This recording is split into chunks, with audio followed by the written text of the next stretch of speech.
जय मे विद्यार्थी मित्रों આપણે લાસ્ટ લેક્ચરમાં દબાણના જે પેટા ટોપિક્સ છે એની વાતો કરેલી લાસ્ટમાં આપણે કંઈક પાસ્કલના નિયમના ઉપયોગો તરફની ચર્ચાઓ કરેલી આજે પણ એ ચર્ચાને આગળ વધારીશું ચલો સૌપ્રથમ લાસ્ટ લેક્ચરમાં જે આપણે ટોરેસેલીનો નિયમ જોયેલો બરાબર તો એ ટોરેસેલી નામના વિજ્ઞાનીની યાદમાં દબાણના એક એકમને ટોર તરીકે પણ ઓળખવામાં આવે ચલો આ ટોરેસેલી નામના વિજ્ઞાનીની યાદમાં છે એકમ અપાયેલો એક ટોર અને બીજો એક એકમ છે બાર એ બંને વિશેની આપણે આજે થોડીક વાતો કરીશું ઓબ્જેક્ટિવ્સ છે ચલો એક ટોર એટલે શું તો 1 મિલીમીટર એટલે તમે જાણો છો કે ફૂટપટ્ટીમાં 0 થી 1 સેન્ટીમીટરની વચ્ચે જે 9 કાપા હોય બરાબર 10મા કાપા પર 1 સેન્ટીમીટર લખેલું હોય સેન્ટીમીટરનો 10મો ભાગ જે છે એને આપણે શું કહીએ મિલીમીટર તો એટલો નાનો પારાના સ્તંભની ઊંચાઈ હોય તો એના દ્વારા લાગતું દબાણ જે છે એને એક ટોર તરીકે ઓળખવામાં આવે એ mmHg એટલે શું મિલીમીટર મર્ક્યુરી Hg એટલે મર્ક્યુરી એટલે કે મિલીમીટર મર્ક્યુરીનો સ્તંભ 1 મિલીમીટરનો હોય તો જે દબાણ ઉત્પન્ન કરશે તળિયે એને કહેવામાં આવે એક ટોર ચલો આ ટોર અથવા મિલીમીટર Hg નો ઉપયોગ ક્યાં થાય તો મેડિકલ ક્ષેત્રમાં એનો ઉપયોગ થાય છે ડોક્ટરી અથવા શરીર વિજ્ઞાનમાં ડોક્ટરી અને શરીર વિજ્ઞાન એટલે શું તો મેડિકલ ફિલ્ડ ટૂંકમાં આપણી બોડી રિલેટેડ જે કંઈ પણ દબાણ માપવામાં આવે એમાં આનો ઉપયોગ થતો હોય ચલો અને હવામાન શાસ્ત્ર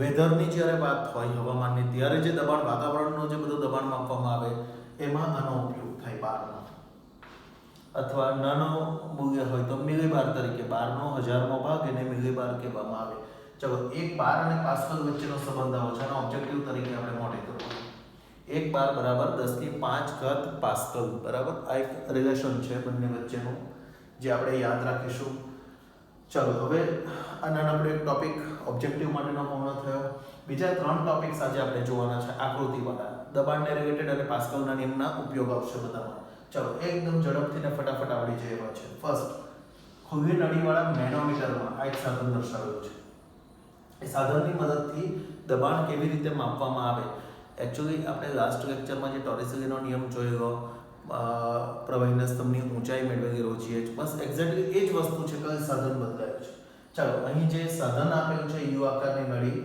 એમાં એક છેડો જે છે તે ખુલ્લો રાખવામાં આવે નળીનો ખુલ્લો એટલે અહીં જ્યાં ખુલ્લો છેડો હોય ત્યાં વાતાવરણ તો સંપર્કમાં ખરું એટલે ત્યાં લખાય વાતાવરણનું દબાણ ચાલો અને બીજો જે છેડો છે આર્યવાળો એ છેડા આગળ જે તંત્રનું આપણે દબાણ માપવાનું છે એ તંત્રને અહીં ફિટ કરવામાં આવે એટલે સાંભળજો ધ્યાનથી આજે યુ આકારની નળી છે જેમાં યુનો એક છેડો હાઈટ વાળો છે બીજો છેડો ઓછી હાઈટ પર છે એમાં એક છેડો જે છે તે વાતાવરણ સાથે સંપર્કમાં હોય જેને આપણે મુક્ત છેડો કહીએ અને બીજો છેડો જે તંત્રનું દબાણ માપવાનું છે એ તંત્ર સાથે જોડેલો હોય છે ચલો હવે આમાં આપણે સૂત્ર બનાવીએ ચલો સૂત્ર શું લખાશે જુઓ જરા ધ્યાનથી A અને B બંને સરખી ઊંચાઈએ હોવાથી બંનેના દબાણ સરખા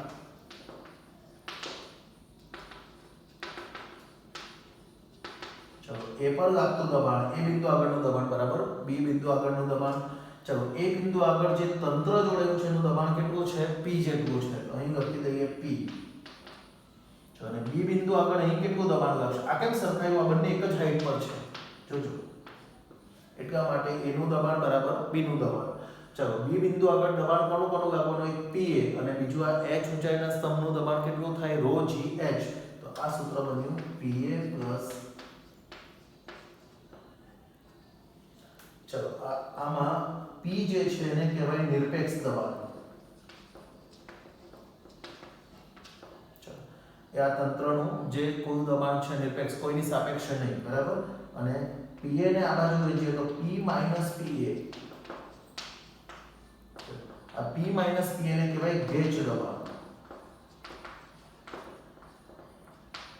ચલો ગેજ દબાણનું મૂલ્ય એ કોના પર આધારિત હોય છે જોજો આ પ્રવાહીના સ્તંભની ઊંચાઈ પર આધારિત હોય છે કે આ એક મુદ્દો આપણે ધ્યાનમાં રાખવાનો ρ એ પ્રવાહીની ઘનતા અગાઉના લેક્ચરમાં જોઈ ગયા હતા g ગુરુત્વ પ્રવેગ અને h આ જે પ્રવાહી છે B બિંદુથી ઉપર જે નળીમાં પ્રવાહી છે એ પ્રવાહીના સ્તંભની ઊંચાઈ કેટલી છે h એની ઘનતા કેટલી છે તો ρ જેટલી છે અને પૃથ્વીનો ગુરુત્વ પ્રવેગ 9.8 જેને આપણે g તરીકે દર્શાવીએ છીએ.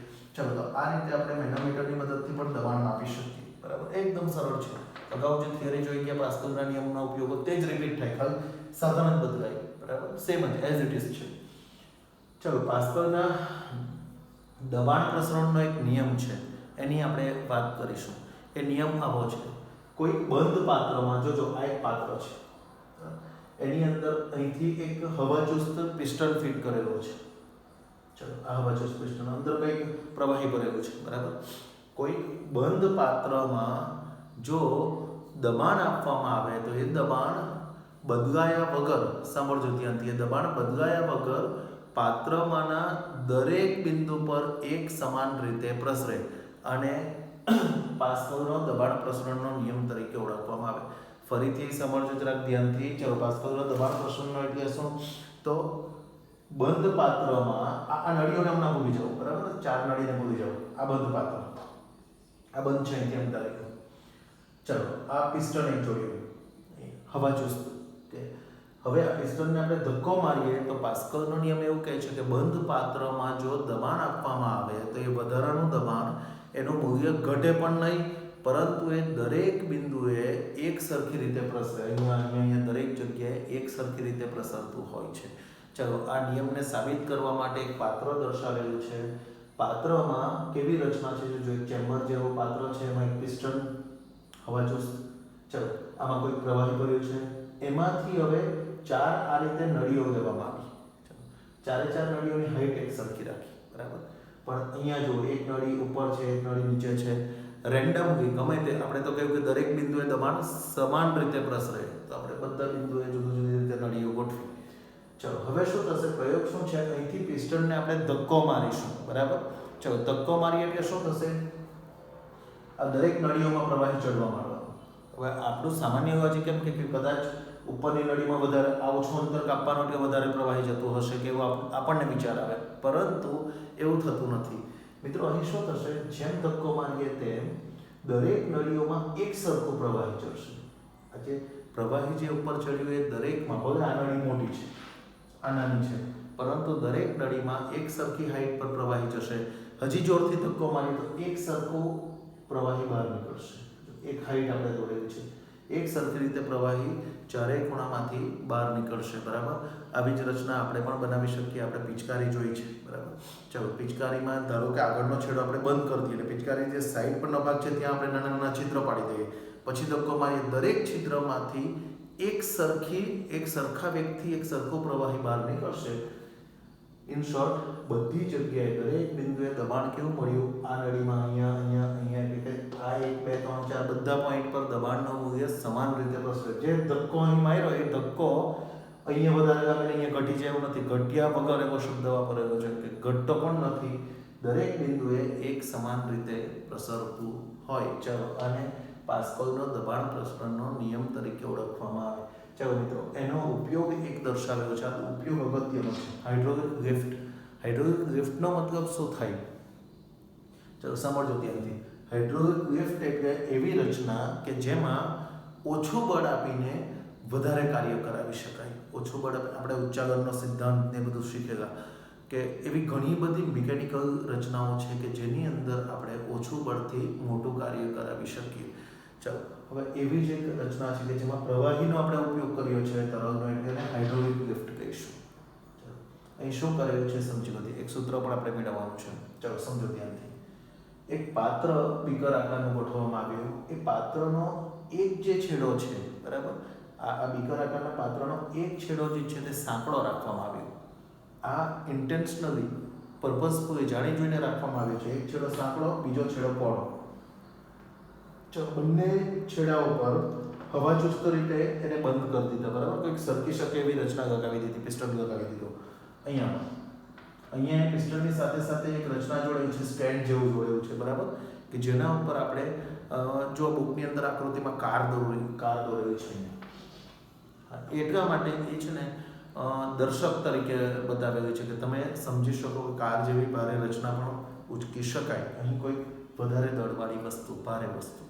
ચલો, આ A1 અહીંયા આપણે ધક્કો મારીશું અને અહીંથી પ્રવાહીને ધકેલીએ તો આ પ્રવાહી આ બાજુ ક્યાં જવાનું? ઉપર તરફ. અહીંથી નીચે ધકેલો તો આ ઉપર જશે.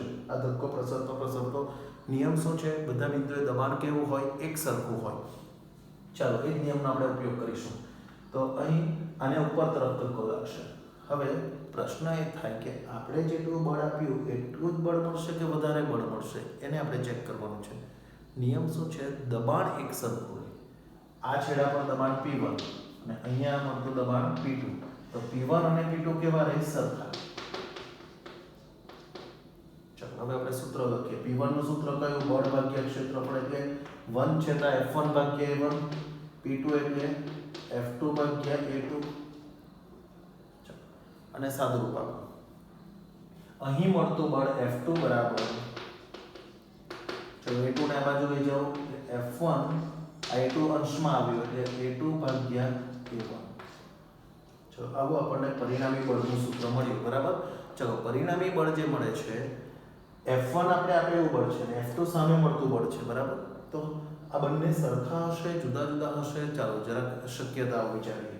ચાલો તમે ધ્યાનથી જુઓ. A1 નાનો છે, આડછેદનું ક્ષેત્રફળ આ ભાગનું. આનું ખૂબ મોટું છે, A2 મોટો છે. બરાબર. ચલો આપણે એમ ધારી લઈએ કે A1 જે છે એક આંકડો ધરીએ 1 મીટર સ્ક્વેર છે અને A2 જે છે એ 10 મીટર સ્ક્વેર છે. એટલે A1 કરતા A2 કેટલો ગણો મોટો આપણે ધાર્યો? મોટો તો છે આમાં બતાવ્યો. બરાબર. A2 કેટલો ગણો મોટો ધાર્યો? તો 10 ગણો મોટો ધાર્યો. અહીં આંકડો મૂકીએ તો શું થાય? F1 પછી અહીંયા 10 ભાગ્યા 1 કે 10 F1. આનો મતલબ શું થયો? જોજો, A2 10 ગણો મોટો છે A1 કરતા. એનો મતલબ કે અહીં આપણે જેટલું બળ આપ્યું એના કરતા સામે બળ કેટલું મળશે? 10 ગણું મળશે. એટલે આપણે 1 ન્યૂટન જેટલો ધક્કો મારીએ તો ત્યાં 10 ન્યૂટન જેટલું કામ કરાવી શકાય. ચલો એટલે A2 A1 કરતા મોટો હોવાથી F2 જે છે બળ એ F1 કરતા કેવું મળશે? ખૂબ મોટું મળશે. એટલે કે ઓછું બળ આપીને વધારે બળવાળું કાર્ય કરાવી શકાય. તો આ પાસ્કલના નિયમનો ઉપયોગ છે. કોઈક વખતે એવી રીતે પૂછાય કે પાસ્કલનો દબાણ પ્રસરણનો નિયમ લખો અને એનો કોઈક ઉપયોગ જણાવો. તો આપણે હાઇડ્રોલિક લિફ્ટનો આ ઉપયોગ દર્શાવવાનો, નિયમ લખી દેવાનો પહેલો કે બંધ પાત્રમાં જે કોઈક બિંદુ આગળ દબાણ આપવામાં આવે તો દરેક બિંદુએ ઘટ્યા વગર સમાન રીતે પ્રસરે છે. પછી હાઇડ્રોલિક લિફ્ટનો એક્ઝામ્પલ લખી દેવાનો. એમાં એક ક્ષેત્રફળ નાનું, એક છેડાનું ક્ષેત્રફળ મોટું રાખવાનું, જેથી કરીને સૂત્ર સરળતાથી મેળવી શકાય. ચલો આજે અહીં આપણે ચર્ચા સ્ટોપ કરીશું. હવે હાઇડ્રોલિક બ્રેક સાથે વધારાનું એક એક્ઝામ્પલ આપેલું છે, હાઇડ્રોલિક બ્રેકની રચના. એને હોમવર્કમાં એકવાર વાંચી લેવું, એને આપણે ચર્ચા કરીશું ટૂંકમાં. એની આકૃતિ ખૂબ મોટી છે, એટલી અગત્યની થિયરી પણ નથી. બરાબર. એટલે નેક્સ્ટ ટાઈમ આપણે એના પછીનો જે ટોપિક છે ત્યાં જઈશું. જરાક બ્રેકની વાત કરી લઈશું તે લેક્ચરમાં શરૂઆતમાં અને પછી આગળના ટોપિક તરફ જઈશું. ચાલો ફરી પાછું આ આકૃતિ એકવાર દોરીને પ્રેક્ટિસ કરી લેવાનું. બરાબર. ક્યાં કઈ જગ્યાએ દબાણ કેવી રીતે પ્રસરે છે એ સમજી લેવાનું. હવે આપણો દબાણનો ટોપિક જે છે તે ઓલમોસ્ટ એન્ડ તરફ છે. આપણે એક બે ઓબ્જેક્ટિવ બ્રેકના ટોપિકમાં વાત કરીશું એટલે આ પૂર્ણ થાય પછી આપણે ત્રીજા ટોપિક તરફ જઈશું. ચલો નેક્સ્ટ લેક્ચરમાં ફરી પાછા મળીએ. ત્યાં સુધીમાં થોડુંક રીડિંગ કરી રાખશો. Thank you very much. જય અંબે.